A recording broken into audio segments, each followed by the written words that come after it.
ਆਮ ਏਕੜ ਜਿਹੜਾ ਉਹ 100 ਮਣ ਗੁੜ ਨਿਕਲੇਗਾ ਤੇ ਇਸ ਵੇਲਣੇ ਨਾਲ 130 ਤੋਂ 35 ਮਣ ਨਿਕਲੇ। ਜਿਹੜਾ ਦੂਸਰਾ ਵੇਲਣਾ ਹੈ ਹਾਂਜੀ ਉਹਦੇ ਨਾਲ 1 ਮਣ ਗੰਨਾ ਅਗਰ ਅਸੀਂ ਤੋਲ ਕੇ ਕੱਢੀਏ ਤਾਂ 18 ਤੋਂ 20 ਕਿਲੋ ਰਸ ਕੱਢਨੇ ਆ। ਬਿਲਕੁਲ ਸਹੀ।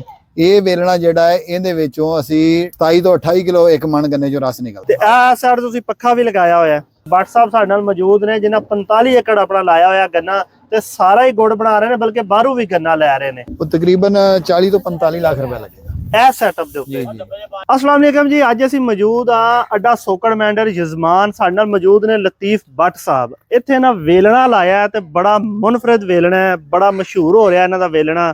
ਲਤੀਫ ਸਾਹਿਬ ਕੋਲ ਅਸੀਂ ਪੁੱਛਾਂਗੇ ਇਸ ਵੇਲਣੇ ਦੀਆਂ ਬੇਸ਼ੁਮਾਰ ਖੂਬੀਆਂ ਨੇ, ਮੁਖਤਸਰ ਤੁਹਾਨੂੰ ਵਿਖਾਵਾਂਗੇ ਸਾਰਾ ਇਹਨਾਂ ਦਾ ਸੈਟਅਪ ਤੇ ਨਿਜ਼ਾਮ। ਜੀ अस्सलाम वालेकुम लतीफ साहब। ਵਾਲੇਕੁਮ ਸਲਾਮ।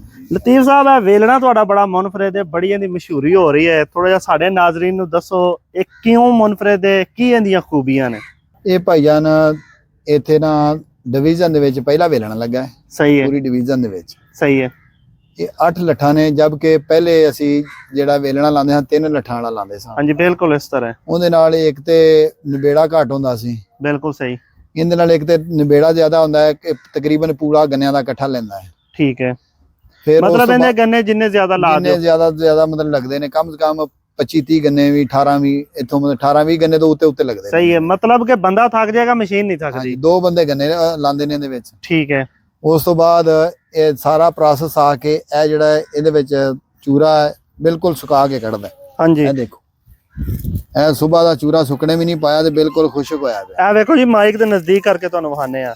ਇਹ ਸਵੇਰ ਹਾਲੀ ਨਾ ਇਹ ਚੂਰਾ ਕੱਢਿਆ ਤੇ ਖੁਸ਼ਕ ਵੀ ਹੋਇਆ ਪਿਆ। ਹਾਂਜੀ ਬਿਲਕੁਲ ਸੁੱਕਣੇ ਵੀ ਨਹੀਂ ਪਾਇਆ, ਹੁਣ ਚੁੱਕ ਰਹੇ ਆ। ਹਾਂਜੀ ਸਹੀ ਹੋ ਗਿਆ। ਫਿਰ ਦੂਸਰੇ ਨੰਬਰ ਤੇ ਦੀ ਜਿਹੜੀ ਖੂਬੀ ਹੈ, ਅਸੀਂ ਜਿਹੜਾ ਦੂਸਰਾ ਵੇਲਣਾ ਹੈ ਹਾਂਜੀ ਉਹਦੇ ਨਾਲ 1 ਮਣ ਗੰਨਾ ਅਗਰ ਅਸੀਂ ਤੋਲ ਕੇ ਕੱਢੀਏ ਤਾਂ 18 ਤੋਂ 20 ਕਿਲੋ ਰਸ ਕੱਢਨੇ ਆ। ਬਿਲਕੁਲ ਸਹੀ।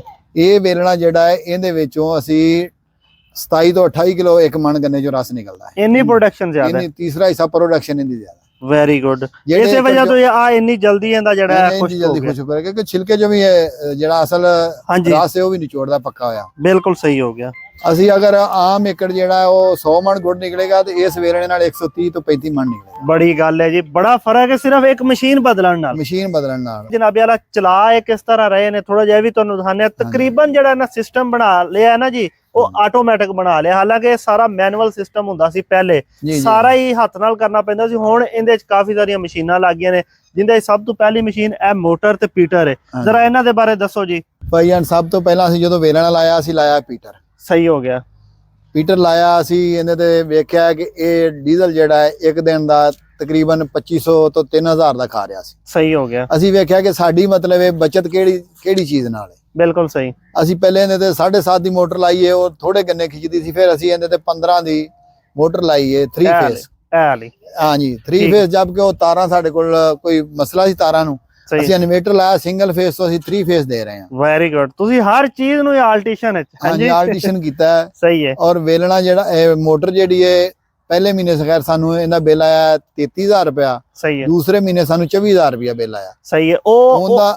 ਇਹਦਾ ਤੇ ਉਹਦਾ ਬਹੁਤ ਜ਼ਮੀਨ ਅਸਮਾਨ ਦਾ। ਸਹੀ। ਉੱਥੇ 70-80 ਖਰਚਾ ਹੋ ਰਿਹਾ ਸੀ। ਉਹਦੇ 70-80 ਖਰਚਾ ਹੋ ਰਿਹਾ। ਇਸ ਮਹੀਨੇ ਤੁਹਾਡਾ 24 ਤੋਂ 25 ਖਰਚਾ ਹੋਇਆ, ਯਾਨੀ ਕਿ 2 ਹਿੱਸੇ ਖਰਚਾ ਘਟ ਗਿਆ ਸਾਡਾ। ਸਹੀ ਹੈ। ਹਰ ਚੀਜ਼ ਹੈ ਜੀ ਤੁਸੀਂ ਜਿਹੜਾ ਨਾ ਆਪਣੀ ਟੈਕਨੀਕ ਲੜਾ ਰਹੇ ਹੋ, ਟੈਕਨੀਕ ਮਤਲਬ ਜਿਹੜਾ ਵੇਖਨੇ ਆ ਥੋੜਾ ਜਿਹਾ ਉਹਨੂੰ ਫਿਰ ਵੇਖਨੇ ਆ ਵੀ ਸਾਨੂੰ ਬਚਤ ਕਿਹੜੇ ਜ਼ਰੀਏ ਆ। ਬਿਲਕੁਲ ਸਹੀ ਗੱਲ। ਇੱਥੇ ਆ ਜਾਂਦੀ ਹੈ ਰੋ, ਤੇ ਇਹਦਾ ਦੱਸੋ ਅੱਗੇ ਕੀ ਪ੍ਰੋਸੀਜਰ ਹੈ? ਜਦੋਂ ਰਾਸਤਾ ਨੂੰ ਜ਼ਰੂਰਤ ਪੈਂਦੀ ਹੈ, ਸਹੀ ਹੈ, ਉਹ ਸਾਡੇ ਕੋਲ ਮਰਸੀਬਲ ਪੰਪ ਆ। ਠੀਕ ਹੋ ਗਿਆ। ਲਾਈਟ ਦਾ ਬਟਨ ਦੱਬੀਦਾ, ਪਾਈਪ ਨਾਲ ਜਿਹੜੇ ਸਾਨੂੰ ਚੁੰਬੇ ਦੀ ਜ਼ਰੂਰਤ ਹੈ ਉੱਥੇ ਅਸੀਂ ਲੈ ਜਾਂਦੇ ਹਾਂ। ਠੀਕ ਹੈ। ਜਿੰਨੀ ਵੀ ਚਾਹੀਦੀ ਇਸ ਇੱਕ ਵੇਲ ਨਾਲ ਅੱਗੇ 3 ਚੁੰਬੇ ਤੁਸੀਂ ਬਣਾਏ ਹੋਏ ਨੇ? 3 ਚੁੰਬੇ ਚਲਾਏ। ਠੀਕ ਹੋ ਗਿਆ। ਅੱਗੇ ਚੱਲਨੇ ਆ ਜੀ। ਇਹਦੇ ਨਾਲ 6 ਵੀ ਚੱਲ ਸਕਦੇ ਨੇ। ਇਹ ਤਾਂ ਬੰਦ ਕਰ ਦਈਦਾ ਥੋੜਾ ਜਿਹਾ ਚਲਾ ਕੇ। ਅੱਛਾ ਹਾਂਜੀ ਚਲੋ ਜੀ ਅੱਗੇ ਚੱਲਨੇ ਆ, ਤੁਹਾਨੂੰ ਅੱਗੇ ਚੁੰਬੇ ਦਿਖਾਣੇ ਆ। ਉਹਦੇ ਵਿੱਚ ਵੀ ਜਿਹੜੀ ਹੈ ਨਾ ਇਹਨਾਂ ਆਮ ਟ੍ਰੈਡੀਸ਼ਨਲ ਤੋਂ ਕੁਝ ਬਿਹਤਰ ਕੀਤਾ ਹੋਇਆ। ਉਹ ਕਿਸ ਤਰ੍ਹਾਂ ਕੀਤਾ ਤੁਹਾਨੂੰ ਦਿਖਾਣੇ ਆ। ਆ ਜਾਓ ਜੀ। ਉਥੋਂ ਭਾਈ ਜਾਨ ਰਸ ਜਿਹੜੀ ਹੈ ਉਹ ਇੱਥੇ ਸਾਡੇ ਕੋਲ ਆ ਜਾਂਦੀ ਹੈ। ਅਸੀਂ ਪਿੱਛੇ ਤਵੀ 'ਚ ਪਾ ਲਈਏ, ਕੜਾਹ 'ਚ ਪਾ ਲਈਏ। ਸਹੀ ਹੈ। ਇਸ ਤੋਂ ਜਦੋਂ ਤਿਆਰ ਹੋ ਜਾਂਦਾ ਫਿਰ ਅਸੀਂ ਗੰਢ 'ਚ ਚਲੇ ਜਾਂਦੇ ਹਾਂ। ਠੀਕ ਹੋ ਗਿਆ। ਤੇ ਆਹ ਸਾਈਡ ਤੁਸੀਂ ਪੱਖਾ ਵੀ ਲਗਾਇਆ ਹੋਇਆ? ਪੱਖਾ ਲਗਾਇਆ। ਅਗਰ ਬਾਲਣ ਦਾ ਮਤਲਬ ਵਾਧਾ ਘਾਟਾ ਹੁੰਦਾ, ਨਵੀਂ ਵਾਲਾ ਵੀ ਥੋੜਾ ਜਿਹਾ ਹੁੰਦਾ, ਤੇ ਪੱਖਾ ਜਿਹੜਾ ਉਹਨੂੰ ਜਲਦੀ ਮਤਲਬ ਹੀਟ ਦਿੰਦਾ ਔਰ ਪੱਤ ਜਿਹੜੀ ਥੱਲੇ ਨਹੀਂ ਆਉਣ ਦਿੰਦਾ, ਜਲਦੀ ਤਿਆਰ ਹੋ ਜਾਂਦਾ। ਠੀਕ ਹੈ। ਅੱਛਾ ਹਵਾ ਜ਼ਿਆਦਾ ਪੈਂਦੀ, ਹਵਾ ਵਾਸਤੇ ਲੱਗਾ ਹੋਇਆ। ਅੱਛਾ ਦੂਸਰਾ ਇਹ ਦੱਸੋ ਕਿ ਇਹ ਜਿਹੜੀ ਲੰਬੀ ਤੁਸੀਂ ਲਗਾਈ ਹੈ, ਆਮ ਤੌਰ ਤੇ ਲੰਬੀਆਂ ਛੋਟੀਆਂ ਲੱਗੀਆਂ, ਤੁਸੀਂ ਬਹੁਤ ਬੜੀ ਲੰਬੀ ਲਗਾਈ ਹੈ। ਇਹਦੇ ਵਿੱਚ ਕੀ ਰਾਜ਼ ਹੈ ਤੇ ਕੀ ਫਾਇਦਾ ਹੈ? ਇਸ ਲੰਬੀ ਇਹਦੇ ਚ ਭਾਈਆਂ ਨੇ ਇਹ ਫਾਇਦਾ ਹਾਂਜੀ ਕਿ ਇਹ ਜਦੋਂ ਮਤਲਬ ਇਹ ਅੱਗ ਖਿਚਾਈ ਕਰਦਾ ਨਾ, ਜਿਵੇਂ ਭੱਠਾ ਹੁੰਦਾ ਹੈ, ਹਾਂਜੀ ਭੱਠੇ 'ਚ ਬੜਾ ਜ਼ਿਆਦਾ ਬਾਲਣ ਲਾਈ ਜਾਂਦਾ ਤੇ ਚਿਮਨੀ ਤੇ ਇੱਕ ਹੀ ਹੁੰਦੀ ਹੈ ਨਾ। ਬਿਲਕੁਲ ਸਹੀ ਹੈ। ਇਹਦੇ ਥੱਲੇ ਜਿਹੜਾ ਸਵਾਹ ਹੈ ਉਹ ਨਹੀਂ ਰਹਿੰਦੀ, ਸਵਾਹ ਇਹਦੇ ਤਰੀ ਉੱਡ ਜਾਂਦੀ ਉਹਦਾ। ਤੇ ਇਸ ਟਾਈਮ ਤੁਸੀਂ ਕਿੰਨਾ ਗੰਨਾ ਕੱਢ ਰਹੇ ਹੋ ਏਕੜ ਚੋਂ, ਜਾਂ ਗੁੜ ਕਿੰਨਾ ਕੱਢ ਰਹੇ ਹੋ ਏਕੜ ਚੋਂ? ਸਾਡਾ ਅੱਜ ਤੋਂ ਜੀ 3 ਮਹੀਨੇ ਪਹਿਲੇ ਆ ਇੱਕ 120 ਮਣ ਏਕੜ ਆਇਆ ਸੀ ਗੁੜ। 120 ਮਣ ਆਇਆ ਸੀ 120 ਮਣ। ਤੇ ਆਪਣਾ ਹੁਣ ਥੋੜਾ ਖਤਮ ਹੋ ਗਿਆ ਜਾਂ ਆਪਣਾ ਹੀ ਚੱਲ ਰਿਹਾ? ਨਹੀਂ ਨਹੀਂ, ਆਪਣਾ ਚੱਲ ਰਿਹਾ। ਆਪਣਾ ਚੱਲ ਮੁੱਲ ਰਿਹਾ, ਵਾਲਾ ਵੀ ਵਿੱਚ ਚੱਲਦਾ ਹੈ, ਆਪਣਾ ਵੀ ਚੱਲਦਾ ਹੈ। ਸਹੀ ਹੈ ਮਾਸ਼ਾਅੱਲਾ। ਇੰਨਾ ਵੱਡਾ ਸਿਸਟਮ ਹੈ ਤੇ ਫਿਰ ਹੁਣ ਤੁਸੀਂ ਮੁੱਲ ਵੀ ਲੈ ਰਹੇ ਹੋ। ਬਿਲਕੁਲ ਵੇਖੋ ਜੀ, ਕਰ ਰਹੇ ਆ ਨਾਲ, ਮਤਲਬ ਇਹਨੂੰ ਚਰਾ ਰਹੇ ਆ, ਆਪਣਾ ਵੀ ਲੈ ਰਹੇ ਆ, ਬਾਹਰੋਂ ਵੀ ਲੈ ਰਹੇ ਆ। ਸਹੀ ਹੋ ਗਿਆ। ਰੋਜ਼ੀ ਵੀ ਕਰਦਾ ਪਿਆ, ਆਪਣਾ ਵੀ ਨਾਲ ਚਲਾਈ ਜਾਂਦੇ ਆ। ਮਾਸ਼ਾਅੱਲਾ ਜੀ ਮਾਸ਼ਾਅੱਲਾ, ਅੱਲਾਹ ਪਾਕ ਤੁਹਾਡੇ ਰਿਜ਼ਕ ਵਿੱਚ ਬਰਕਤ ਅਤਾ ਫਰਮਾਏ। ਤੇ ਦੂਸਰਾ ਇਹ ਦੱਸ ਦਿਓ ਕਿ ਇੱਥੇ ਤੁਸੀਂ ਕਿੰਨੇ ਏਕੜ ਗੰਨਾ ਲਾਇਆ ਸੀ ਇਸ ਸੀਜ਼ਨ? 45 ਏਕੜ।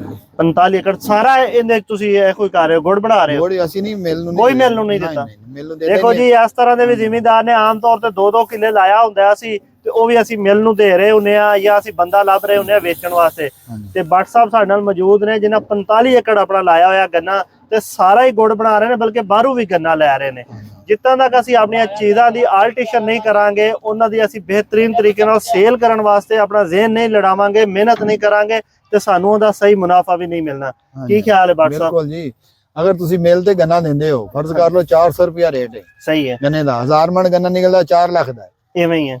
ਅਗਰ ਤੁਸੀਂ ਮਤਲਬ ਇਹ ਗੁੜ ਜਾਂ ਸ਼ੱਕਰ ਬਣਾ ਕੇ ਵੇਚਦੇ ਹੋ, ਸਹੀ ਹੈ, ਉਹ ਤੁਹਾਡੀ ਵਿਕਣੀ 7 ਲੱਖ ਦੀ। ਬਿਲਕੁਲ ਸਹੀ ਗੱਲ ਹੈ। ਬੜਾ ਫਰਕ ਹੈ ਜੀ। ਅਗਰ ਤੁਹਾਡੇ ਕੋਲ 10, 20 ਜਾਂ 30 ਏਕੜ ਦੀ ਫਾਰਮਿੰਗ ਹੈ ਤੇ ਐਂਡ ਤੇ ਬੜੇ ਪੈਸਿਆਂ ਦਾ ਫਰਕ ਹੈ। ਅੱਛਾ, ਹੁਣ ਆਖਰੀ ਗੱਲ ਜਿਹੜੀ ਕਿ ਸਭ ਤੋਂ ਅਹਿਮ ਗੱਲ ਹੈ, ਅਗਰ ਕੋਈ ਜ਼ਿਮੀਂਦਾਰ ਨਵਾਂ ਸੈਟਅਪ ਲਗਾਉਂਦਾ ਹੈ ਤੇ ਇਹ ਸਾਰਾ ਸੈਟਅਪ ਲਗਾਉਣ ਦਾ ਕਿੰਨਾ ਖਰਚਾ ਹੋ ਜਾਏਗਾ? ਉਹ ਤਕਰੀਬਨ 40 ਤੋਂ 45 ਲੱਖ ਰੁਪਏ ਲੱਗੇਗਾ ਇਹ ਸੈਟਅਪ ਦੇ ਉੱਤੇ।